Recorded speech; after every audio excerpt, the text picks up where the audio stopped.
आज का अंश 1 शमूएल 15 अध्याय वचन 22 से 23 है। हम एक साथ पढ़ेंगे। शमूएल ने कहा, क्या यहोवा होम बलियों और मेल बलियों से उतना प्रसन्न होता है जितना कि अपनी बात के माने जाने से प्रसन्न होता है? सुन, मानना तो बलि चढ़ाने से और कान लगाना मेढ़ों की चर्बी से उत्तम है। देख, बलवा करना और भावी कहने वालों से पूछना एक ही समान पाप है, और हठ करना मूरतों और गृह देवताओं की पूजा के तुल्य है। तूने जो यहोवा की बात को तुच्छ जाना, इसलिए उसने तुझे राजा होने के लिए तुच्छ जाना है। आमीन। आराधना, फिर से आराधना विषय पर तीसरे दिन की सुबह का वचन साझा करता हूं। आज मैं तुलनात्मक और सर्वोत्तम विषय पर वचन साझा करूंगा। क्या आप जानते हैं कि कोरियाई लोगों के लिए निर्णय लेने में सबसे बड़ी दुविधा वाला प्रश्न क्या है? एक ऐसा प्रश्न है जिसका कोरियाई लोग निर्णय न ले पाने के कारण संघर्ष करते हैं। वह है जजंगम्योन, एक तरह के नूडल्स, और चाम्पोंग, एक और तरह के नूडल्स में से क्या खाएं, यह चुनना। जब हम किसी चीनी रेस्तरां में जाते हैं तो हम हमेशा इस बात को लेकर चिंतित रहते हैं कि जजंगम्योन खाएं या चाम्पोंग। इसलिए चामचाम्योन नामक एक नया मेनू भी विकसित किया गया है जो आधा चाम्पोंग और आधा जजंगम्योन है, क्योंकि हम कोरियाई लोगों के लिए यह या वह चुनना बहुत मुश्किल होता है। बचपन से ही हमने बहुत सारे प्रश्न सुने हैं। वह प्रश्न है, तुम्हें मम्मी ज्यादा पसंद हैं या पापा? मेरी सास ने मेरे दूसरे बच्चे से यह प्रश्न पूछा।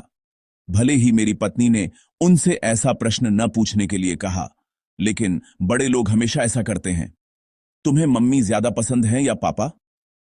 मेरा बच्चा स्वचालित रूप से जवाब देता है, दोनों। हां, मुझे लगता है कि यह बहुत बुद्धिमानी है, लेकिन ऐसा लगता है कि बच्चे ने जवाब के बारे में सोचने के बजाय एक स्वचालित प्रतिक्रिया के रूप में उत्तर दिया। इस समय मुझे ऐसा करना चाहिए, इस समय मुझे ऐसा करना चाहिए। कुछ बच्चे ऐसा भी जवाब देते हैं, मुझे मैं पसंद हूं, मम्मी पसंद हैं या पापा। इसका मतलब यह नहीं है कि यह नापसंद है और वह पसंद है। इसका मतलब यह भी हो सकता है, मुझे यह उससे थोड़ा ज्यादा पसंद है और यह उससे थोड़ा ज्यादा पसंद है। कुछ चीजें बेहतर होती हैं, कुछ और अच्छी होती हैं, और जब हम जीवन जीते हैं तो कुछ चीजें और भी महत्वपूर्ण होती हैं। इसलिए हम हमेशा एक ही समय में बेहतर, अच्छी और अधिक महत्वपूर्ण चीजें करने के लिए चुनते हैं, और हम हर दिन यह या वह करने, इस तरफ या उस तरफ जाने का चुनाव करते हुए जीते हैं। इसलिए हमारे जीवन में स्वाभाविक रूप से बहुत सारे तुलनात्मक वाक्य होते हैं। हम हमेशा बड़ा और बड़ा, सबसे बड़ा, या अच्छा, बेहतर, सबसे अच्छा जैसे निर्णय लेते हुए जीते हैं। आज का वचन एक ऐसे व्यक्ति के चुनाव की कहानी है जिसे राजा बनाया गया था। उस आदमी का नाम शाऊल था, जिसे हम अच्छी तरह से जानते हैं। वह इस्राएल का पहला राजा था।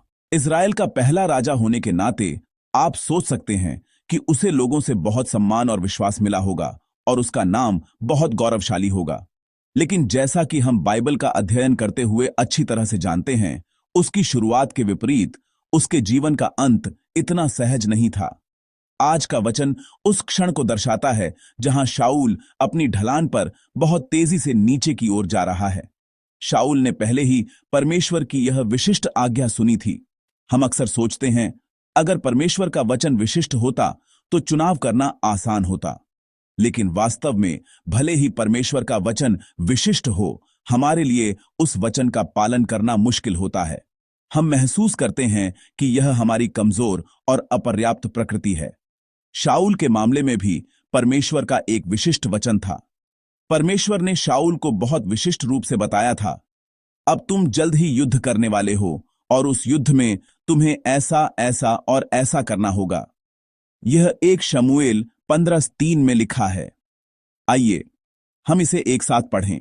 इसलिए अब तू जाकर अमालेकियों को मार और जो कुछ उनका है उसे बिना कोमलता किए नष्ट कर, क्या पुरुष, क्या स्त्री, क्या बच्चा, क्या दूध पीता, क्या गाय बैल, क्या भेड़ बकरी, क्या ऊंट, क्या गदहा, सबको मार डाल। आमीन।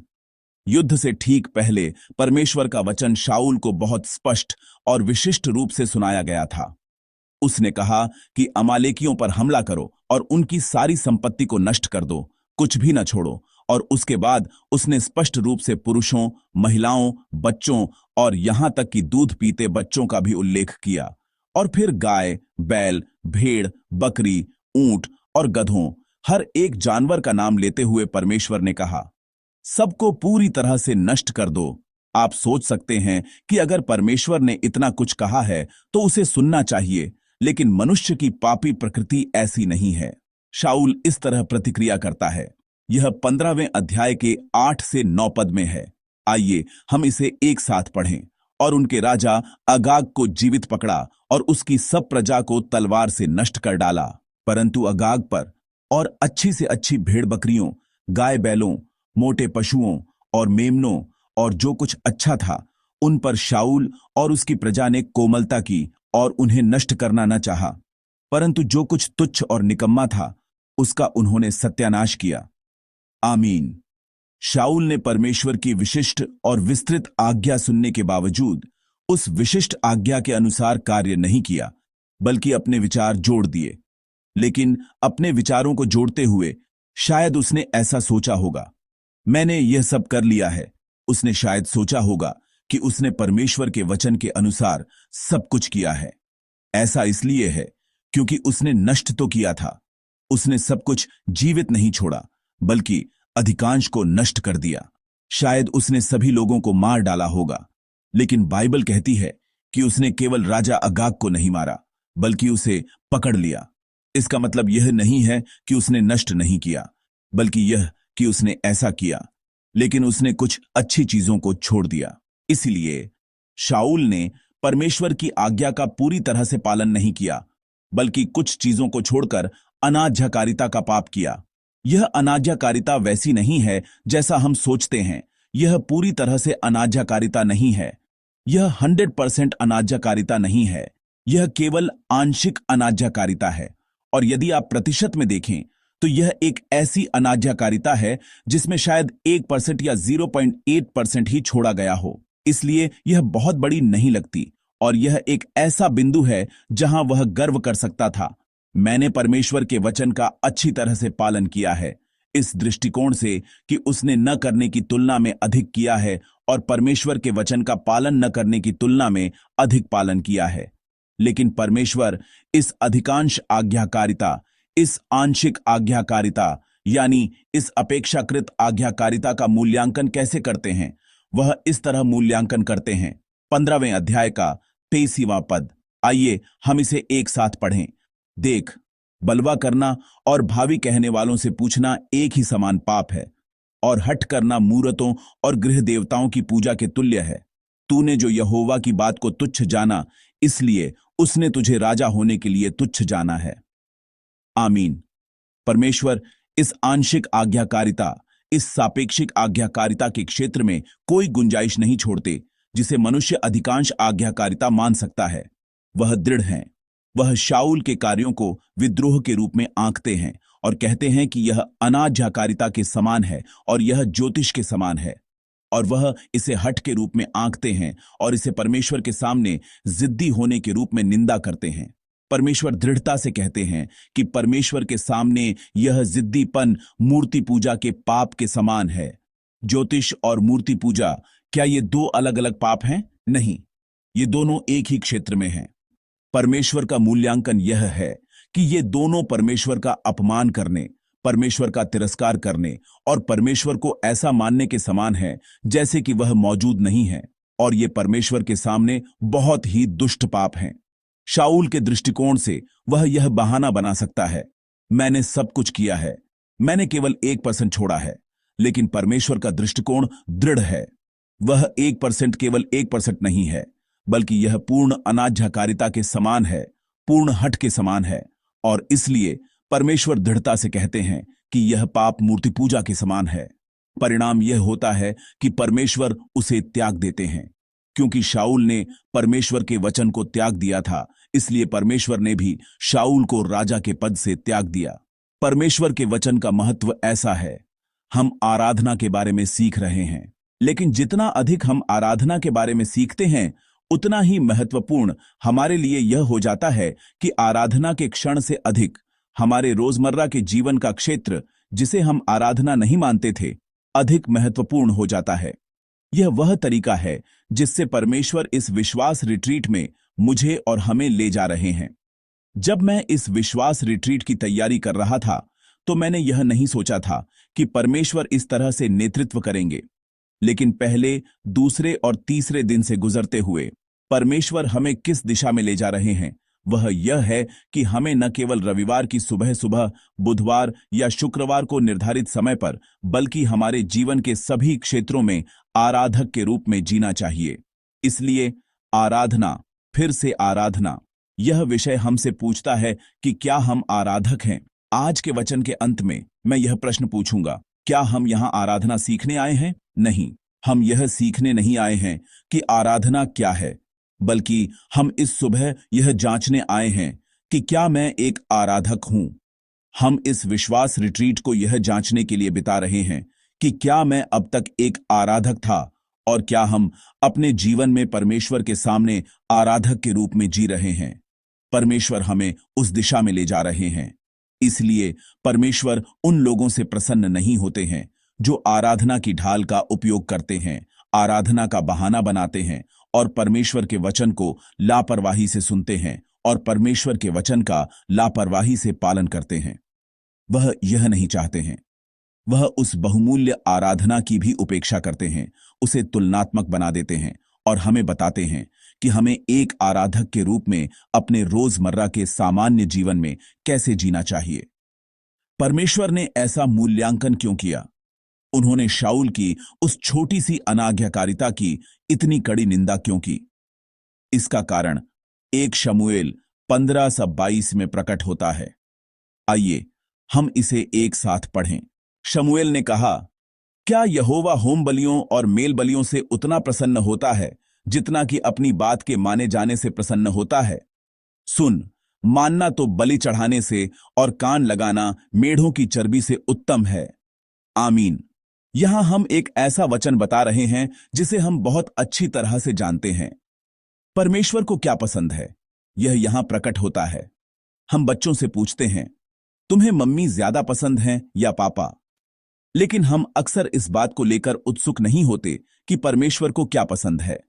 और हम अक्सर यह सोचते हैं, जो मुझे पसंद है वह परमेश्वर को भी पसंद होगा, और जो हमें पसंद है वह करते हुए सोचते हैं कि परमेश्वर भी इसे पसंद करेंगे। हम अक्सर ऐसी गलतफहमी में रहते हैं। आज के वचन में शाऊल का कार्य ठीक यही था। जो मुझे पसंद है शायद परमेश्वर को भी पसंद आएगा। परमेश्वर को यह पसंद आएगा। उसने ऐसा सोचा और कार्य किया।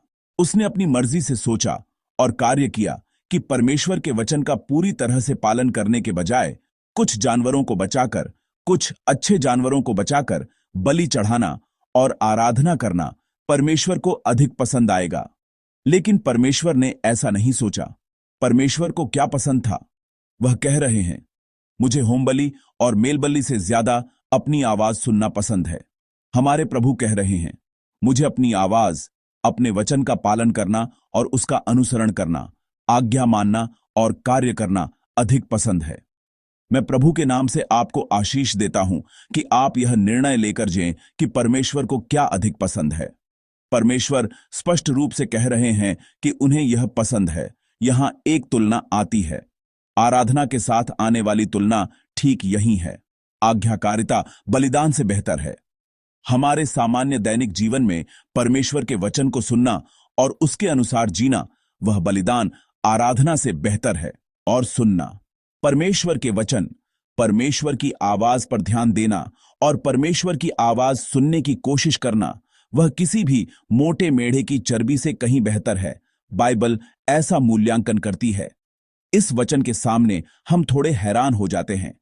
ऐसा इसलिए है क्योंकि हम इस सुबह की विश्वास रिट्रीट के माध्यम से आराधना के महत्व, उसके मूल्य के बारे में बात कर रहे हैं। लेकिन कहा जाता है कि आराधना से भी कुछ अधिक महत्वपूर्ण है, आराधना से भी कुछ अधिक मूल्यवान है। तो क्या यह सही है? क्या मैंने आज का वचन सही चुना है? न केवल मैं, बल्कि हमारे सभी सदस्य शायद ऐसा ही महसूस कर रहे होंगे। आज्ञाकारिता, आराधना, आज्ञाकारिता बलिदान से बेहतर होने का पहला कारण यह है। हमें तुलना की वस्तुओं को ध्यान से देखना चाहिए। सिर्फ इसलिए कि यह एक तुलना है। इसका मतलब यह नहीं है कि यह हमेशा एक तुलनात्मक सामग्री बताती है। कभी कभी तुलना की वस्तुएं स्वयं अतुलनीय होती हैं। मेरी पत्नी कभी कभी मेरी इस तरह प्रशंसा करती है, तुम जंग वू सुंग से ज्यादा सुंदर हो। इसका मतलब यह नहीं है कि यह जंग वू सुंग नामक वास्तविक व्यक्ति के बारे में है। इसका मतलब यह नहीं है कि वह जंग वू सुंग नामक अभिनेता की उपस्थिति का मूल्यांकन कर रही है और संख्यात्मक रूप से तुलना करके कह रही है कि मैं उससे ज्यादा सुंदर हूं। यह एक ऐसी तारीफ है कि जंग वूसुंग सबसे सुंदर व्यक्ति है और चूंकि तुम उससे ज्यादा सुंदर हो इसलिए तुम सबसे सुंदर हो। बाइबल की बयानबाजी ऐसी है। सोने से अधिक कीमती का मतलब यह नहीं है कि यह संख्यात्मक रूप से या मूल्य के हिसाब से सोने की कीमत की गणना करके उससे अधिक कीमती है। साहित्यिक रूप से इसका मतलब यह होगा, सोना सबसे कीमती है, लोग सोने को सबसे कीमती मानते हैं, लेकिन यह उससे भी अधिक कीमती है, इसलिए यह सबसे कीमती है। इसी तरह शहद से मीठा, बाइबल का वचन भी ऐसा ही है। हमारे अनुभव में शहद सबसे मीठा भोजन है, लेकिन यह शहद से भी मीठा है, इसलिए इसका मतलब है सबसे मीठा, अत्यंत मीठा, अविश्वसनीय रूप से मीठा। आज के वचन में आराधना से अधिक महत्वपूर्ण, बलिदान से अधिक महत्वपूर्ण का यही अर्थ है। बलिदान और आराधना सबसे महत्वपूर्ण है, लेकिन यह उससे भी अधिक महत्वपूर्ण है, तो यह कितना अधिक महत्वपूर्ण होगा, इसका यही अर्थ है। इस वचन में पहले से ही एक तुलनात्मक नहीं बल्कि एक सर्वोत्तम अर्थ शामिल है। आराधना बहुत महत्वपूर्ण है, लेकिन यह उससे भी अधिक महत्वपूर्ण है, तो यह कितना अधिक महत्वपूर्ण होगा, इसका यही अर्थ है। दूसरा, आज्ञाकारिता बलिदान से बेहतर होने का दूसरा कारण यह है। हमें बलिदान और आराधना के अर्थ को ध्यान से देखना चाहिए। हम आराधना क्यों करते हैं? यह केवल एक अनुष्ठान, केवल एक समारोह नहीं है। हम परमेश्वर को प्रसन्न करने के लिए, परमेश्वर के प्रति बहुत आभारी होने के लिए, परमेश्वर से बहुत प्यार करने के लिए और परमेश्वर के साथ गहरे संबंध का आनंद लेने और साझा करने के लिए आराधना के स्थान पर आते हैं। लेकिन वास्तव में समारोह तो है, लेकिन परमेश्वर का मन नहीं है। हम प्रार्थना करते हैं, स्तुति करते हैं और वचन सुनते हैं, लेकिन उसमें परमेश्वर के प्रति कोई मन नहीं है। तब यह एक खाली डिब्बे जैसा हो जाता है। मुख्य और गौण उलट जाते हैं। हम परमेश्वर से बहुत प्यार करने के कारण आराधना के लिए आए थे, लेकिन यह परमेश्वर के बिना आराधना हो सकती है। हमें इस प्रश्न पर वापस जाना चाहिए कि हम आज्ञा का पालन किए बिना और परमेश्वर के वचन को सुने बिना परमेश्वर को कैसे प्रसन्न कर सकते हैं और हम परमेश्वर के प्रति अपने प्रेम को कैसे व्यक्त कर सकते हैं। आराधना परमेश्वर के साथ एक व्यक्तिगत संबंध में की जाती है।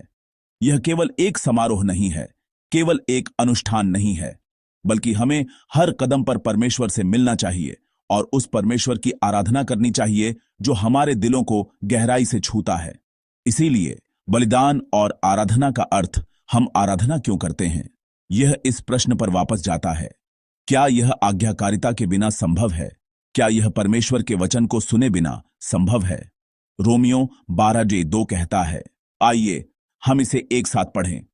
इस संसार के सदृश न बनो, परंतु तुम्हारे मन के नए हो जाने से तुम्हारा चाल चलन भी बदलता जाए, जिससे तुम परमेश्वर की भली और भावती और सिद्ध इच्छा अनुभव से मालूम करते रहो।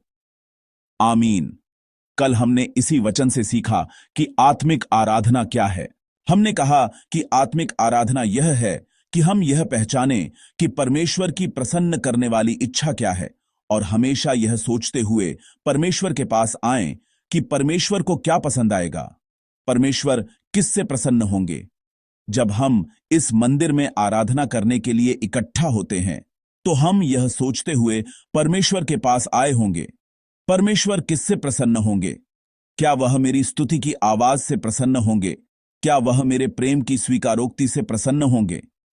जब हम अपना दैनिक जीवन जीते हैं, तो हमें परमेश्वर से पूछना चाहिए, परमेश्वर मेरे किस तरह के जीवन से प्रसन्न होंगे? क्या परमेश्वर मेरे कार्यस्थल पर इस निर्णय से प्रसन्न होंगे? क्या परमेश्वर मेरे स्कूल में इस तरह के व्यवहार से प्रसन्न होंगे? क्या परमेश्वर मेरे घर में अपनी पत्नी और बच्चों से इस तरह बात करने और व्यवहार करने से प्रसन्न होंगे?